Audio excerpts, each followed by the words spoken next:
ഇത് വേദിയല്ല. പ്രകൃതി ഒളിച്ചു വച്ചിരിക്കുന്ന മൂലികകളെ 18 സിദ്ധ ചട്ടമുനി, കാലാങ്കിനാഥര്, സുന്ദരമുനി, ഇവരെല്ലാം തമിഴ്നാട്ടിലുണ്ട്. നോക്കി ഞാൻ വായിക്കുന്നില്ല, പേപ്പർ ഇവിടെ ഉണ്ട്. കമലമുനി, പിന്നെ ഞാൻ ഒരാളുടെ പേരിവിടെ പറയാം, പതഞ്ജലി. പതഞ്ജലി സ്റ്റോർ ഇപ്പം വന്നിട്ടുണ്ട്. ആ പതഞ്ജലി ആരാണെന്നറിയാമോ? സാക്ഷാൽ ചരകനാണ് വ്യാസര് വരെ പരാമർശിച്ചിട്ടുള്ളത്. രാമേശ്വരത്താണത്. ഞാൻ രാമേശ്വരത്ത് പോയി, ഈ ശിവബലായ സ്വാമിയുടെ അടുത്ത് പോയി അദ്ദേഹം അനുഗ്രഹിച്ചിട്ട് ഞാൻ രാമേശ്വരത്ത് പിന്നെ ഉടൻ തന്നെ പോവുക. 4 ദിവസങ്ങളെ പോയിരുന്നു. അത് ഇത് വായിച്ചില്ല. രാമേശ്വരത്ത് പോകണം. പതഞ്ജലി മഹർഷി, ചരക മഹർഷി, അദ്ദേഹത്തിന് പ്രായമില്ല. അപ്പോൾ നമ്മുടെ ആചാര്യന്മാർ സമാധിയാകുന്നിടത്ത് ശിവക്ഷേത്രമുണ്ട്. നമ്മുടെ ആചാര്യന്മാർ ശിവമാണ്, ആദി ദൈവം ശിവമാണ്. ശിവനിൽ നിന്നാണ് ഉണ്ടാകുന്നത് പരമ്പര.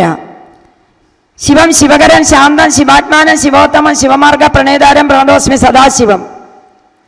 സദാശിവമായിരിക്കണം, എങ്കിലേ ശിവന്റെ അനുഗ്രഹം കിട്ടുള്ളൂ. അതിന് വേണ്ടത് ബ്രഹ്മചര്യമാണ്. ഒരുപാട് പണിയൊന്നും ചെയ്യണ്ട, മോച്ച് പിടിക്കണ്ട.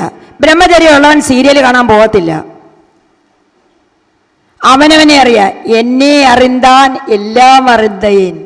തിരുമലൊരു പാടിയതല്ലേ സ്വാമി? എന്നെ അറിന്താൽ എല്ലാം അറിന്തേൻ. തെറ്റിദ്ധരിക്കരുത്, ഞാൻ എന്നെ അറിഞ്ഞ ആളാണ് എന്ന് വെച്ച് സിദ്ധരയല്ല. ഞാൻ ഈ കാണുന്നതല്ല, സാധനമല്ലെന്ന് എനിക്ക് മനസ്സിലായി.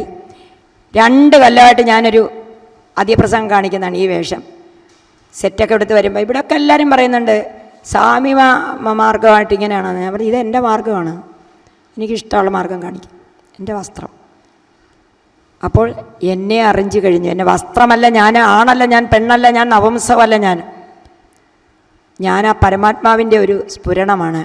ഞാൻ ആ പരമാത്മാവിലേക്ക് തന്നെ പ്രയാണമാണ്. അതിന് വേണ്ടത് എൻ്റെ മുമ്പിലുള്ളവരെ സേവിക്കാൻ നിങ്ങളൊരവസരം എനിക്ക് തന്നാൽ മതി. നമ്മുടെ ബഹുമാനപ്പെട്ട പ്രധാനമന്ത്രി പറയുന്ന പോലെ സേവിക്കാൻ അവസരം. ഗുരുക്കന്മാർ അവരെ സേവിക്കണമെന്ന് പറയുന്നില്ല, അവർ നിങ്ങളെ സേവിക്കും. ജീവനെല്ലാം ഒന്നാണ്. ജീവൻ 1, 2 നോ ദ്വൈതം, നോ ഡീവിയേഷൻ, നോ അന്യപന്ഥ. വേറെ വഴിയില്ല, ഈ വഴിയേ ഉള്ളൂ. ദ്വൈതം ഉണ്ടെന്ന് വെറുതെ പറയുക, ദ്വൈതം ഇല്ല. ദ്വൈത ഭാവനയാണ്, മായ കാണിക്കാൻ. അത് വേറെ, ഇവൻ വേറെ, അവൻ വേറെ, ഇവരെ അറിഞ്ഞു കഴിഞ്ഞാൽ ദ്വൈതമില്ല, ഒന്നേ ഉള്ളൂ. അതുകൊണ്ട് അദ്ദേഹം പറഞ്ഞ പോലെ ഭയം ഉണ്ടാകുന്ന എന്താ? ദ്വൈതം കിടക്കുന്നുണ്ടാ.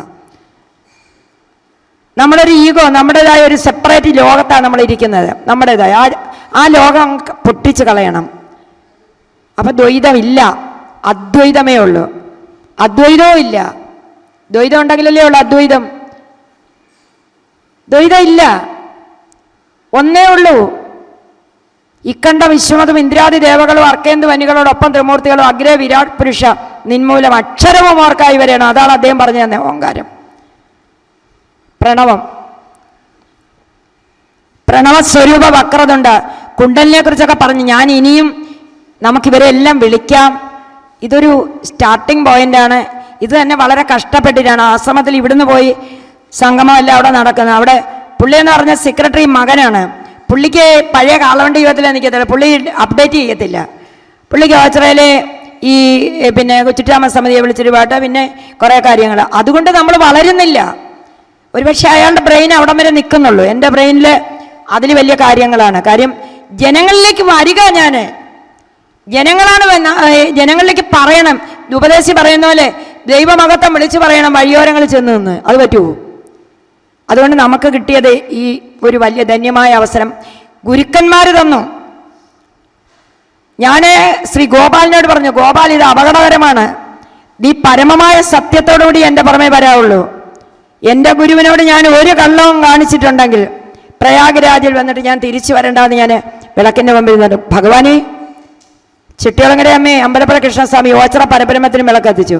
ഞാനൊരു കള്ളിയാണെങ്കിൽ, ഞാൻ എൻ്റെ ഗുരുപരമ്പരയെ വഞ്ചിച്ചിട്ടുണ്ടെങ്കിൽ, ഞാൻ നാട്ടുകാരോട് ദൈവമാണെന്ന് പറഞ്ഞ് വഞ്ചിച്ചിട്ടുണ്ട്, എൻ്റെ പ്രവൃത്തിയിൽ അതില്ലെങ്കിൽ, എൻ്റെ മനസ്സിലതില്ലെങ്കിൽ, ഈ 80 വയസ്സുള്ള ഞാൻ തിരിച്ചു വരണ്ട. ബസ്സിൽ പോയി ചത്തോട്ട്, തലകറക്കം വരാം, ഛർദിൽ വരാം, പനി വരാം. എൻ്റെ ചെറിയ മകൻ ഇപ്പോഴത്തെ ഡോക്ടറാണ്. അവൻ പറഞ്ഞ് ശ്വാസം മുട്ടലിനുള്ള ഗുളിക, വില്വാദി ഗുളിക എറണാകുളത്തുനിന്ന് ഗോപാൽ വാങ്ങിച്ചുകൊണ്ട് വന്നു. പിന്നെ ഹീൽ ചെയ്യുന്നത് ഒരുപാട് അഴുക്കുണ്ടാ വെള്ളത്തിലെന്ന് പറഞ്ഞു. അവനിനി പറയാനൊന്നുമില്ല. അവൻ പ്രയാഗരാജ് ജോലി ചെയ്യുക 50 കിലോമീറ്ററിന് ഇപ്പുറത്ത്. അവൻ വന്നില്ല, വരാൻ പറ്റിയില്ല. ഇതെല്ലാം കേട്ടിട്ട് ഞാൻ ഭഗവാനോട് പറഞ്ഞു, അവിടെ വെച്ച് മരിക്കുന്നെങ്കിൽ ഏറ്റവും നല്ല. ആധാർ കാർഡുണ്ട്, സ്വാമിയുടെ ഒരു പടമുണ്ട്, ശവം എടുത്ത് എവിടെയെങ്കിലും എത്തിക്കും.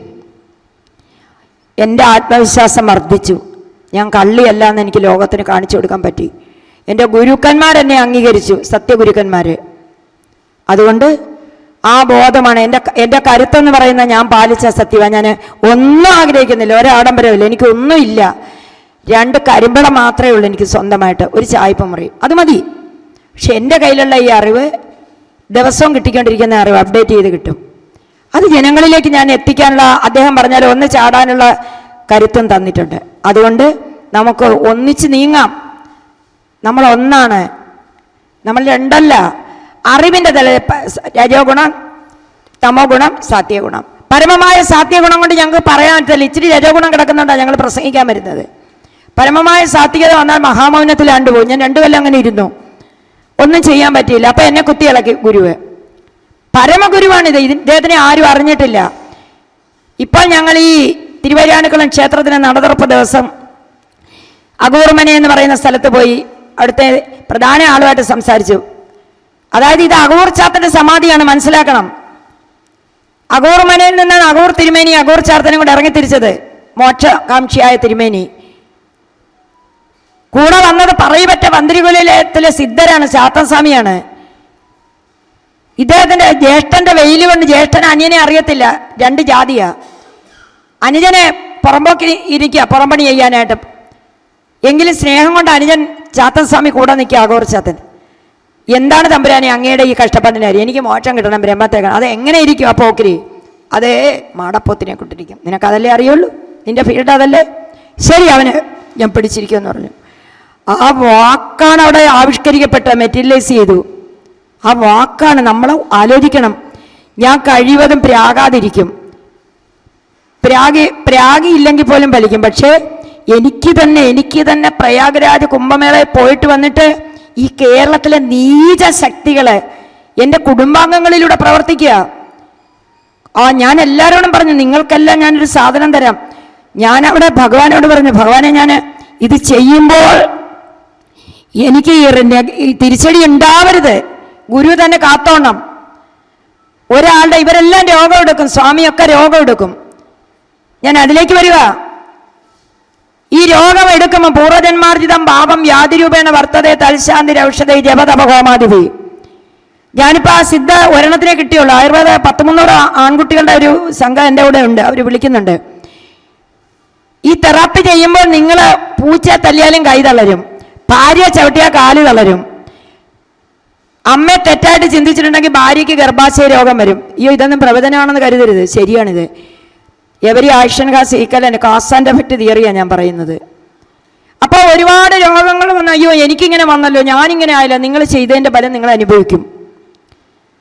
അതിന് പെട്ടെന്ന് മോഡേൺ മെഡിസിനിൽ പറയുന്ന പോലെ കാല് കെത്തിക്കളയുക, കൈ കെത്തിക്കളയുക, കാലിൻ്റെ ഡോക്ടർ, കണ്ണിൻ്റെ ഡോക്ടർ, കരളിൻ്റെ ഡോക്ടർ 1 കോടി കൊടുത്തിട്ട് കരളമാറ്റ ശസ്ത്രക്രിയ, 2 കോടി കൊടുത്താൽ ഹൃദയമാറ്റ ശസ്ത്രക്രിയ, കാലേക്ക്. ഇവിടെ അത് പറ്റത്തില്ല. ഇവിടെ ഒരു കാലെടുത്ത് ഭഗവാന് വെക്കും. ഇവിടുത്തെ സ്ഥലത്തിൻ്റെ പ്രത്യേകത എന്താ? ഇവിടെ ഭഗവാന്റെ മുമ്പിൽ ചെയ്ത തെറ്റിന് മാപ്പാക്കാം. പ്രതിമ ആവാഹിച്ച് അങ്ങോട്ട് വെച്ചിട്ട് ആ ചെളി ഭഗവാന്റെ മണ്ണിൽ നിന്ന് ചെളി വാരിയെടുക്കാം. അതാണ് ഓച്ചിറ. അസതി പ്രയാഗരാജിനേക്കാളും വലുതാണ്, നിത്യമുള്ളതാണ് ഇവിടെ. അതുകൊണ്ടാണ് ഈ ഓച്ചിറയ്ക്ക് വരണമെന്ന് പറയുന്നത്. അപ്പോൾ നമ്മുടെ പാപബലം പോകണമെങ്കിൽ നമുക്ക് പിതൃകടം, ദേവകടം, ഋഷികടം, അമ്പലക്കടത്തിക്കൊണ്ടുവന്ന് സ്വർണം മുഴുവൻ വാരിയിട്ടിട്ട് ദേവന്മാരെ വാങ്ങിച്ചെടുക്കും. അതുകൊണ്ട് ഋഷികടം വീട്ടാനൊക്കത്തില്ല. ഋഷിക്കടം വീട്ടണമെങ്കിൽ ആചാര്യന്മാരുടെ അടുത്ത് ചെല്ലണം. ഋഷി പരമ്പര പറഞ്ഞത്, കണ്ണില്ലാത്ത നമ്മളെ, അജ്ഞരായ നമ്മളെ, അവർ പറഞ്ഞ പോലെ അന്ധകാരത്തിലിരിക്കുന്ന നമ്മളെ ജ്ഞാനപ്രകാശത്തിലേക്ക് കൊണ്ടുവരാൻ സിദ്ധറുകളുടെ വാക്കിനെ കഴിവുള്ളൂ. അവർ സത്യസങ്കല്പന്മാരാണ്, വിദ്യാസങ്കല്പന്മാരല്ല. പലരും ഉപനിഷത് വാക്യങ്ങൾ കോട്ട് ചെയ്ത് യൂട്യൂബിൽ വരുന്നുണ്ട്. പ്രധാനമന്ത്രിയെ ശ്രദ്ധിക്കാനാണ്. നമ്മുടെ പരമ്പര തിരുമൂലരോ ഭോഗരോ അഗസ്ത്യരോ ചട്ടമുനിയോ ഒന്നും അതിനല്ല, പതഞ്ജലിയൊന്നും അതിനല്ല. സത്യം മാത്രം, സത്യത്തിൽ സങ്കല്പം കൊടുക്കുക, അവിടേക്ക് സങ്കല്പിക്കുക. നമ്മൾ പറയില്ല അമ്മയെന്ന് സങ്കല്പിക്കുക. എന്തിനാ? എൻ്റെ മകന് ഇപ്പം കിട്ടുന്ന ജോലിക്ക് 10 ഇരട്ടി ശമ്പളം കിട്ടണ ഒമാനിൽ എനിക്ക് സങ്കല്പിക്കാൻ പറ്റുമോ ഞാൻ ഈ കഷ്ടപ്പെട്ടുണ്ടാക്കിയെടുത്ത എൻ്റെ ഈ പവർ? അതിൽ നിന്നൊക്കെ ഞാൻ മാറാൻ വേണ്ടിയിട്ടാണ് ഇവരെയൊക്കെ വിളിച്ചിട്ട് സിദ്ധന്മാരോടൊക്കെ പറഞ്ഞ ജനങ്ങളെ സേവിക്കണമെങ്കിൽ ഈ വഴി പറ്റത്തില്ല.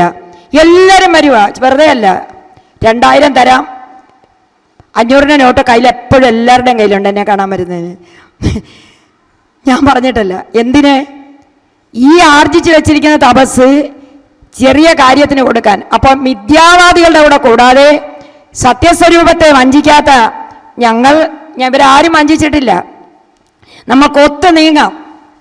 അതിന് ഋഷികടം വീട്ടണം. അതിനാണ് സിദ്ധ പുരുഷന്മാരുടെ കഥ പറയുന്നത്. പഠിക്കണം.